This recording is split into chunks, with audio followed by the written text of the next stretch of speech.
नमस्कार, business standard Hindi में आपका स्वागत है। मेरा नाम है देवव्रत वाजपेयी। सोचिए, अगर दुनिया की सबसे बड़ी टेक कंपनी अपने सबसे महंगे प्रोडक्ट्स आईफोन्स चुपचाप चीन से भारत में बनाना शुरू कर दे, तो क्या ये एक बिजनेस डिसीजन है या फिर एक ऐसी रणनीति जो पूरी दुनिया के पावर बैलेंस को हिला सकती है? जो लोग सोचते हैं कि भारत बस एक बड़ा बाजार है, उन्हें नहीं पता कि भारत अब दुनिया की फैक्ट्री बनने की तैयारी कर चुका है। और इसकी शुरुआत पीएमओ के अंदर एक सीक्रेट प्लान से हुई थी। मई 2019 नरेंद्र मोदी दोबारा प्रधानमंत्री बनते हैं और 2 महीने बाद एक खामोश लेकिन बहुत अहम मीटिंग होती है। प्रधान सचिव नृपेंद्र मिश्रा एक सीक्रेट कमेटी बनाते हैं जिसका मकसद है भारत को बनाना मोबाइल मैन्युफैक्चरिंग का ग्लोबल हब। कमेटी की अगुवाई करते हैं अमिताभ कांत और उनके साथ जुड़ते हैं भारत सरकार के सबसे स्ट्रेटेजिक मंत्रालय। उसी वक्त अमेरिका और चीन के बीच ट्रेड वॉर तेज हो रहा था। एप्पल और सैमसंग जैसी कंपनियां चाइना +1 की खोज में थी। भारत चुप था लेकिन चाल चल रहा था। 13 महीने तक चली बातचीत, 35 से ज्यादा बैठकों के बाद अप्रैल 2020 में भारत सरकार एक नई नीति लाती है, PLI scheme for mobile manufacturing. शुरू में किसी ने इसे गंभीरता से नहीं लिया, लेकिन आज यही स्कीम भारत की सबसे बड़ी मैन्युफैक्चरिंग क्रांति बन गई है। 5 सालों में मोबाइल प्रोडक्शन दोगुना हो गया, 30 बिलियन से 64 बिलियन डॉलर, और मोबाइल एक्सपोर्ट 3 बिलियन डॉलर से उछलकर 24 बिलियन तक पहुंच गया। आज भारत न सिर्फ अपने लिए फोन बना रहा है बल्कि पूरी दुनिया के लिए।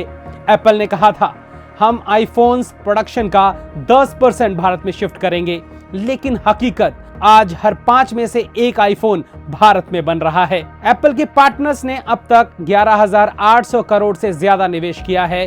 सिर्फ एप्पल की सप्लाई चेन ने 2 लाख से ज्यादा डायरेक्ट नौकरियां दी हैं।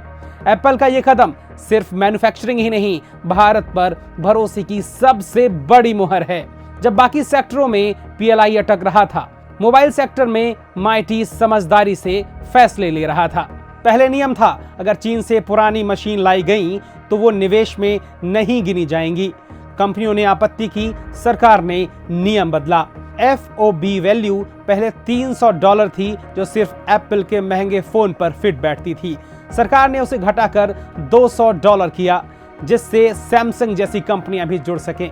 इसी तरह 3,000 करोड़ रुपए की इन्वेस्टमेंट शर्त भी घटाई गई, क्योंकि कुछ कंपनियां पहले ही फैक्ट्रियां शुरू कर चुकी थी।